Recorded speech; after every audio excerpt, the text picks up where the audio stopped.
മലപ്പുറം താനൂരിൽ യുവാവിന്റെ ദുരൂഹമരണം കൊലപാതകം എന്ന് പോലീസ്. സംഭവത്തിൽ അഞ്ചുടി സ്വദേശി ഹുസൈനാണ് പിടിയിലായത്. കഴിഞ്ഞ ചൊവ്വാഴ്ചയാണ് തിരൂർ സ്വദേശി അബ്ദുൽ കരീമിനെ മുറിയിൽ മരിച്ച നിലയിൽ കണ്ടെത്തിയത്.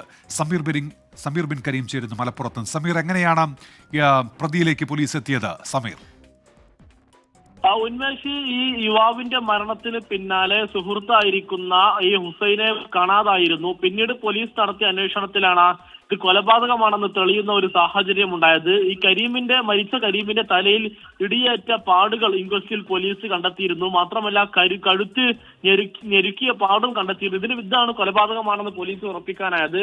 അതിന് പിന്നാലെ സുഹൃത്തായിരുന്ന ഹുസൈന് വേണ്ടി പോലീസ് അന്വേഷണം നടത്തിയെങ്കിലും ഇയാൾ മൊബൈൽ ഫോണിന്റെ സിം കാർഡ് വീട്ടിൽ ഊരി വെച്ചുകൊണ്ട് ഇയാൾ മുങ്ങി എന്നുള്ളത് പോലീസ് കണ്ടെത്തി. ഇതിന് പിന്നാലെ പോലീസ് ശാസ്ത്രീയമായ നടത്തിയ അന്വേഷണത്തിലാണ് ഈ ഹുസൈനെ പാലക്കാട് നിന്ന് പോലീസ് പിടികൂടിയത് എന്നുള്ളത് വളരെ ശ്രദ്ധേയമായിട്ടുള്ള ഒരു കാര്യം.